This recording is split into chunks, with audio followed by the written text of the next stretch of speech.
Oi, pessoal! Vamos iniciar aí a correção das atividades de hoje, dia 23 de setembro de 2020. Bom, hoje eu trouxe para vocês uma atividade com multiplicações em matemática. A gente vai trabalhar um pouquinho de verbos em língua portuguesa e no interdisciplinar as festas brasileiras e o folclore, tá? Então vamos iniciar aí com matemática no nosso EMAI, página 87, multiplicações. Então, aqui na página 87 do EMAI, a gente tinha nada mais, nada menos que um jogo, tá? Um stop da multiplicação. Essa atividade, ela propunha o quê? Que vocês chamassem mais 3 pessoas para brincar com vocês de stop matemático aí em 2 fases, tá? A primeira fase era multiplicar esses números por 3, por 5 e por 7. E a segunda fase era multiplicar esses números por 13, por 15 e por 27, tá? Aqui fala o seguinte, ó. Ganha 10 pontos quem primeiro acabar cada fase e acertar todos os resultados. Quem acertar todos os resultados, mas não for o primeiro a terminar, ganha 5 pontos. Os cálculos podem ser feitos com papel e lápis ou mentalmente. Então, você podia fazer de cabeça, se você é bom de cálculo mental, ou fazer no papel, tá? E aí, você terminou de fazer todas as multiplicações, você fala stop. E aí, a brincadeira parou ali, né? Aí, confere os resultados. Se você acertou tudo, você ganha 10 pontos. Se você não acertou tudo, você não ganha nada. E aí, os outros continuam, né? Aí, esse pessoal que não terminou primeiro, mas for conferir os resultados e acertou tudo, ganha 5 pontos, tá? Então, é um jogo aí que vocês podem jogar com a família. Se vocês quiserem aí verificar os cálculos de vocês se estão corretos, eu já deixei as respostas aqui, né? 15 vezes 3, 45, 15 vezes 5, 75, 15 vezes 7, 105. Então, estão todos os cálculos aqui, tá? Então, vocês podem fazer a brincadeira e depois verificar se os cálculos estão corretos aí.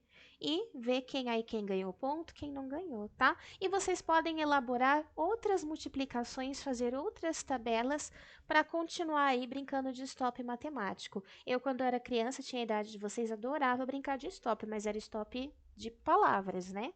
Mas o stop matemático é bem divertido também. Se a gente estivesse na sala de aula, a gente ia fazer uma competição aí com essas multiplicações. Então, quem está em casa aí, tem os irmãos, né? Muitos de vocês têm irmãos, dá para jogar junto, tá? Aqui na primeira fase, multiplicação por fatores de um número só. São simples de fazer essas multiplicações. A segunda fase já complica um pouquinho, porque os fatores aí tem 2 números, então tem que fazer aquela continha com maisinho embaixo e tal, mas é divertido aí de se jogar, tá bom? Então era uma proposta de um jogo para fazer com mais 3 pessoas. Pode ser o pai, a mãe, o tio, a tia, o irmão, o primo, quem morar aí com vocês, tá bom?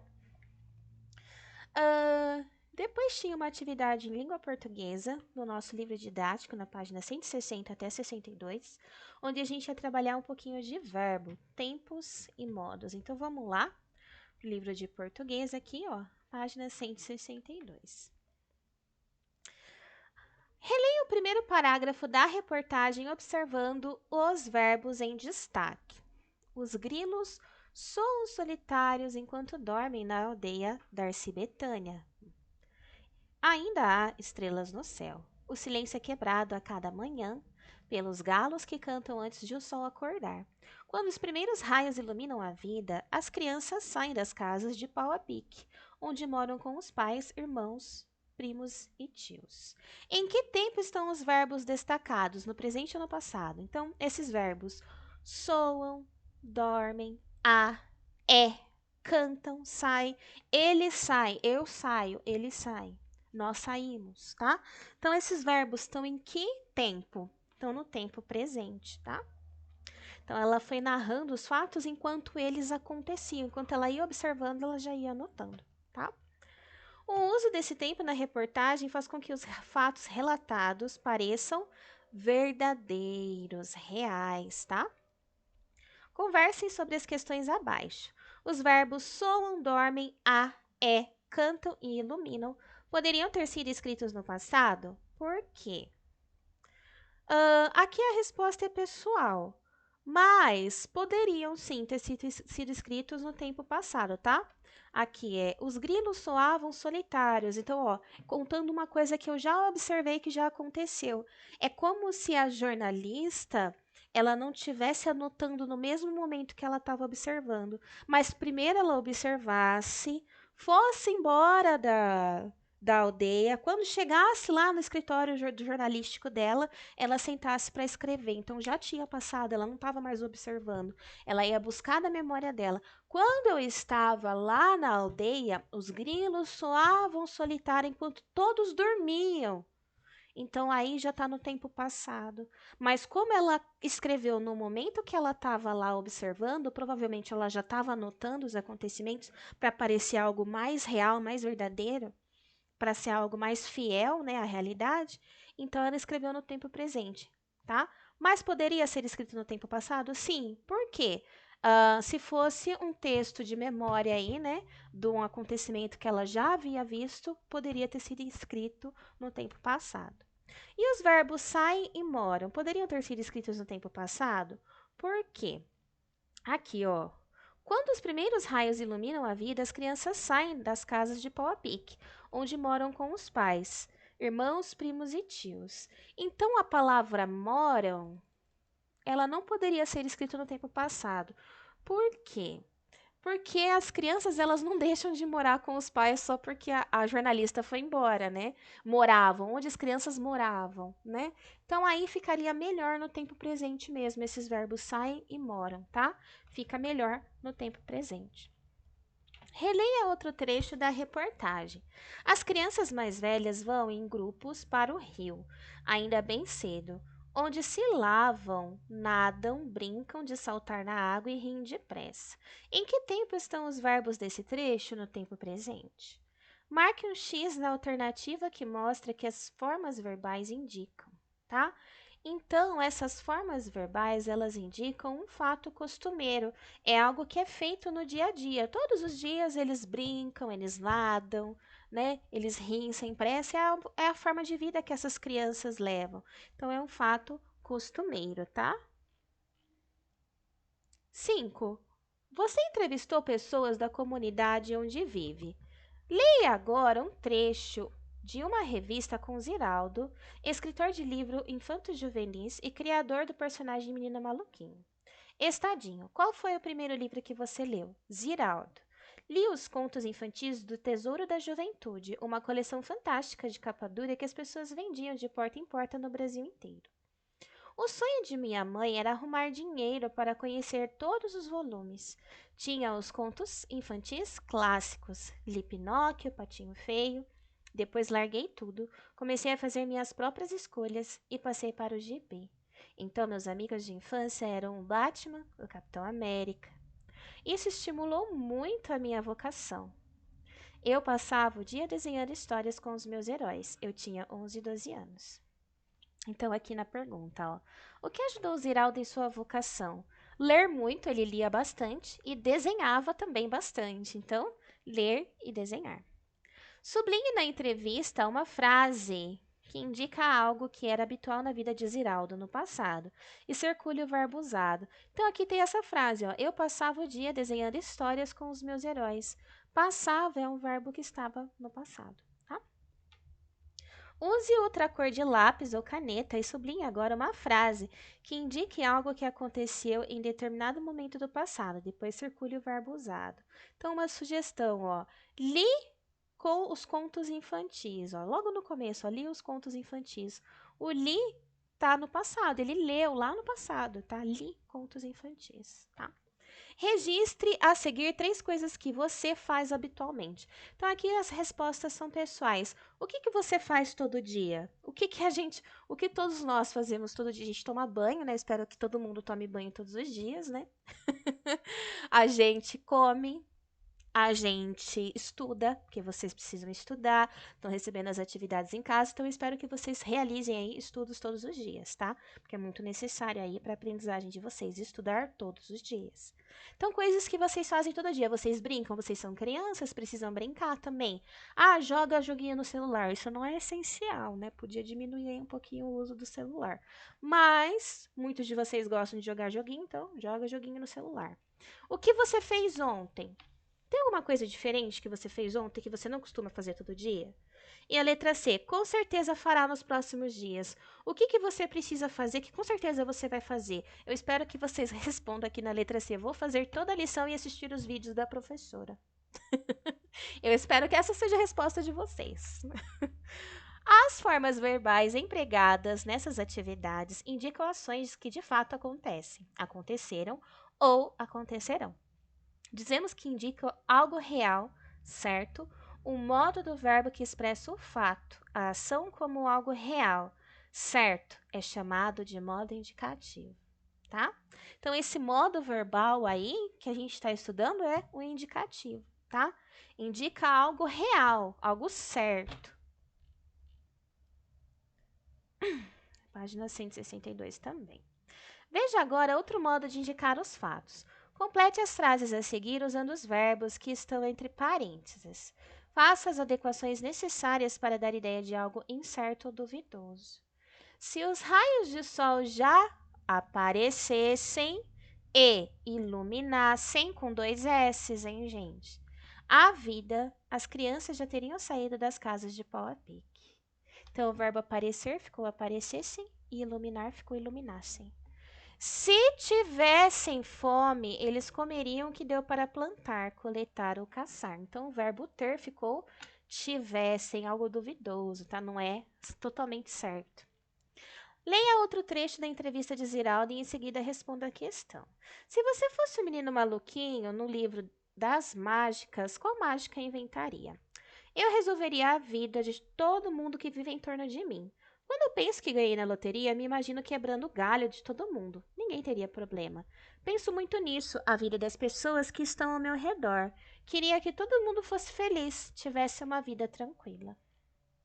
Então, o que Ziraldo faria se ele ganhasse na loteria? Segundo ele, resolveria a vida de todo mundo em volta dele, né? Complete as frases com as formas verbais adequadas. A, o verbo ser aí fica como, né? Se ele fosse o menino maluquinho, resolveria a vida de todos. B, o verbo ganhar. Se ele ganhasse na loteria, ninguém mais teria problema. 10. Agora é sua vez. Complete a frase com algo que gostaria de ser, fazer ou ter. Se eu o quê, né? Se eu fosse médico ou se eu fosse cientista, eu criaria a vacina contra o Covid. Pode ser isso, né? Mas aí a resposta é pessoal e vocês decidem. E se você fosse alguma coisa que você queria muito, o que você faria? Tá? Então aí você escreve a frase de uma forma que dá hipótese, tá? Que poderia acontecer, mas não é certeza de que vai acontecer, tá bom? As formas verbais aparecessem, iluminassem, tivesse, fosse, ganhasse, indicam algo incerto, duvidoso, isto é, que pode ou não acontecer. Esse modo verbal de hipótese, se acontecer, tá? Que começa com esse, mas e se acontecer, a gente chama de modo subjuntivo. Então, a gente aprendeu aí 2 modos verbais. Tem o modo indicativo, quando é certeza. Amanhã eu vou fazer lição. É certeza que vocês vão fazer lição amanhã. Modo indicativo. E se amanhã eu fizer lição? Aí já é subjuntivo, é uma hipótese, né? Mas eu espero que a lição de vocês esteja no modo indicativo. Eu vou fazer lição e vou assistir os vídeos de correção da professora também, tá? Quero todo mundo no modo indicativo aí, não no subjuntivo, ok? Bom, as atividades de português iam até aí, né? Na página 162. Agora a gente vai para o interdisciplinar, falar um pouquinho sobre o folclore e as festas brasileiras. Vamos lá para o nosso livro didático, a página 113. Vamos lá, então.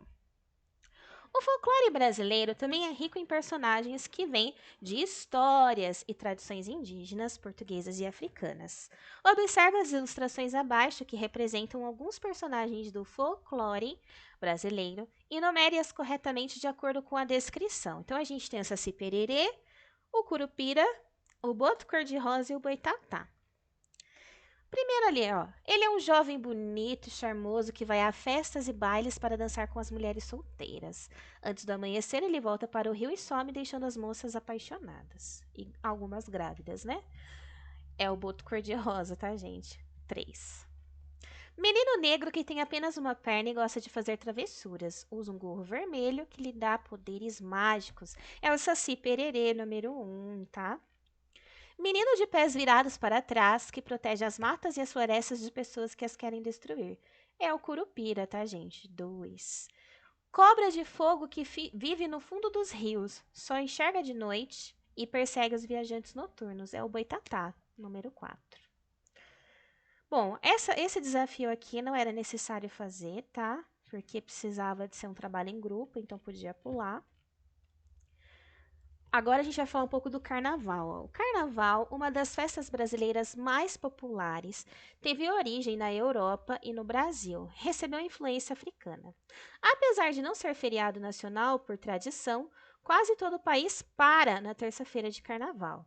Observe as imagens e as legendas. Então, a gente tem aqui um carnaval de 1835, tá? Brincadeiras carnavalescas do século XIX eram conhecidas como entrudo. Uma das brincadeiras era sair nas ruas jogando água ou farinha nos outros. Divertido isso, né?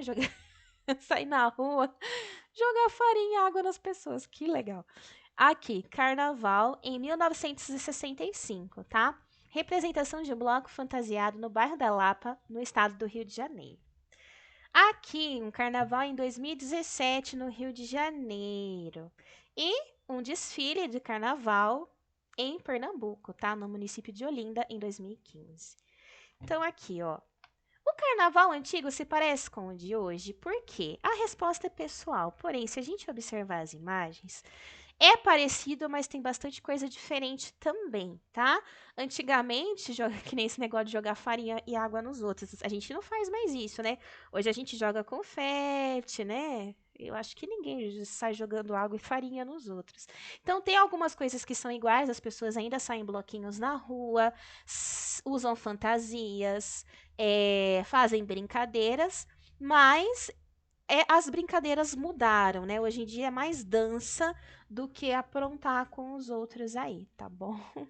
Como o carnaval é comemorado na região em que você vive? Bom, aqui na nossa cidade, São Carlos, a gente não tem muito carnaval, carnaval mesmo. Nos últimos tempos eu tenho visto algumas festas de carnaval aí, que nem esse ano teve, né? Bailinho na Praça da 15, né? Tem esses bailinhos que foi legal, porque foi uma coisa bem familiar, deu para as famílias levarem até as crianças para curtir o carnaval. Foi um carnaval muito bonito esse ano antes da pandemia, né? Mas são carnavais assim, mais. Não é uma grande festa, que nem Rio de Janeiro, que ocupa a avenida inteira, lotado e fecha a rua, né? Aqui em São Carlos é algo mais. São festas menores, tá? É assim que se comemora o carnaval aqui. As pessoas vão em pequenos bloquinhos, tem locais que fazem festinhas de carnaval, carnavalzinho de rua, mas se esses lugares eles não tiverem alvará, não tiverem permissão para fazer um bloquinho, uma festinha na rua, tomam multa, como aconteceu em alguns bloquinhos na cidade que não eram permitidos, tá? A polícia chegou, mandou todo mundo para casa, né? E o local que promoveu aquele bloquinho não autorizado, né? Acabou tomando multa. Isso acontece porque existem medidas de segurança. Se você põe as pessoas na rua e coloca som alto, você pode estar aí prejudicando pessoas que moram ali perto, pode ter pessoas doentes, idosos, crianças que têm autismo, que se incomodam muito com o barulho. Se você não tem permissão para fazer aquela festa, você não está respeitando essas diferenças, Então, tem que ser em locais mais afastados, né? Para não prejudicar aí o convívio com outras pessoas. E também tem a questão do trânsito, né? Fechar uma rua que você não tem autorização da prefeitura para fechar, para fazer um bloquinho, acaba prejudicando o trânsito ali, pode causar um acidente. Então, é por isso que esses locais que não têm alvará, né? Que não tem permissão para fazer esse tipo de festinha, de bloquinho na rua aí, acaba tomando uma multa, tá? Então, é por isso que aqui em São Carlos é melhor, assim, a gente ver coisas mais realizadas pela prefeitura mesmo, que nem foi o carnaval ali na Praça da 15, que não atrapalhava ninguém, né? É um lugar mais ali que não tem tanta gente morando por perto, né? É mais a USP, que é ali perto, a universidade e tal. Então é mais tranquilo fazer um carnavalzinho ali naquela praça, tá? No mês de janeiro, realiza-se em Salvador, na Bahia, a festa em homenagem a Nosso Senhor do Bonfim. Essa festa dura 8 dias e tem como momentos mais importantes a procissão e lavagem da Igreja do Bonfim e de suas escadarias. Então, isso aqui é uma festa aqui da Bahia. No mês de maio, em muitos municípios brasileiros, comemora-se a Festa do Divino, em homenagem ao Espírito Santo. Então, essa imagem é de Goiás, tá? No Brasil, junho não é só mês de festas juninas. Acontece também algumas festas de boi. Nos estados do Nordeste, a festa chama-se Bumba Meu Boi, em Santa Catarina, boi de mamão, que nos estados do Norte, boi bumbá, tá?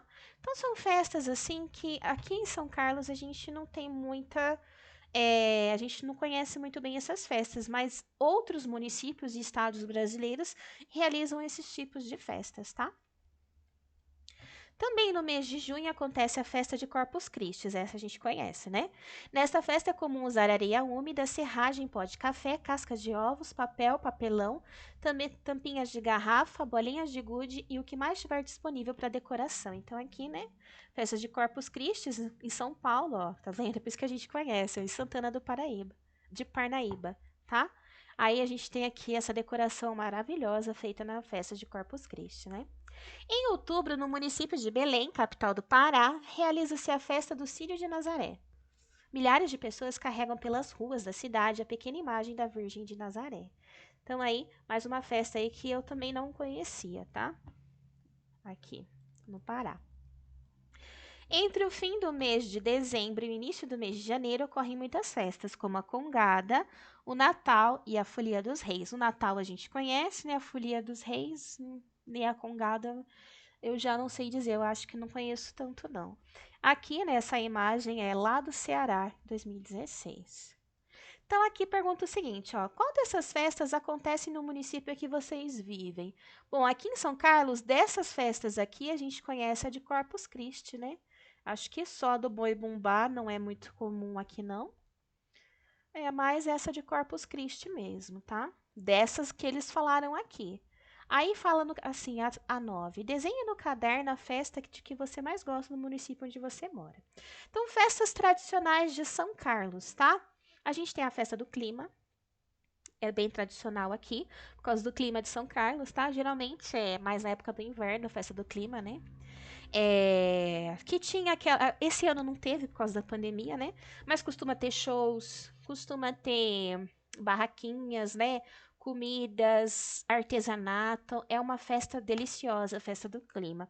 Aqui em São Carlos, a gente também tem o Matsuri, né? Que é uma festa japonesa, que também não teve esse ano. Mas o Matsuri, ele vem aí com toda a cultura japonesa dos povos asiáticos que moram aqui em São Carlos, né? A gente tem também uma feira de artesanato, comida típica, shows, né? O último Matsuri que teve que eu fui, eu lembro que eu experimentei o tempurá, uma delícia, né? Porque eu não gosto muito de comida japonesa, não. Mas o tempurá não é cru, é frito, então eu achei bem gostoso. Embora os colonizadores portugueses não tenham aceitado as crenças indígenas e africanas, muitas das celebrações católicas incorporaram elementos dessas culturas. Os indígenas e africanos que foram obrigados a se converter ao cristianismo praticavam a religião a seu modo, incorporando influências de seus povos de origem. Mesmo assim, como acabamos de estudar, indígenas e negros africanos escravizados conseguiram manter muitos de seus hábitos que até hoje contribuem para enriquecer a tradição religiosa e cultural do Brasil. Vamos ver algumas tradições. Então, a gente tem aqui, ó, na alimentação. De origem africana, azeite de dendê, a banana e a canjica. Portuguesa, o quindim, o trigo e o bacalhau. Indígenas, castanhas, o beiju e frutas, né? Festas, celebrações, danças e tradições religiosas. Africana, festas de Iemanjá, o samba, candomblé e o tambor de crioula. Portuguesa, a festa junina, ó, é de origem portuguesa. Carnaval, catolicismo, né? Quem trouxe o catolicismo para o Brasil? Foram os portugueses, tá, gente? O catolicismo é de origem europeia aí. E cantigas de roda indígena. Festival Folclórico de Parintins, dança caiapó, cururu e catira. Instrumentos musicais. Africano, o agogô e o berimbau. Português, o cavaquinho e o violão. Indígena, chocalhos e maracás, tá? Então, aqui na 10 propõe o seguinte, ó, agora que você já viu a importância de diferentes povos para a formação das tradições culturais do Brasil, retome as festas do município onde você mora, levantadas em atividade da página anterior, e pesquise a origem delas. Monte um quadro categorizando-as em origem africana, origem portuguesa e origem indígena. Depois converse com os colegas e compare as informações presentes nos quadros de todos. Então, a gente comentou aqui em São Carlos, a gente tem a festa do clima, tá? A gente tem festa junina, aqui também tem, tá? A gente, na época das festas juninas, ocorrem bastante festas, né? Que o povo costuma ir, tá? A gente tem festas religiosas, tem a festa do milho, né? Que é em Santa Eudócia, tem a de Corpus Christi, tá? E a gente tem o Matsuri. Então, vocês podem montar um quadro. Eu indicaria para vocês usarem principalmente a festa junina, que a gente já sabe que é de origem portuguesa, né?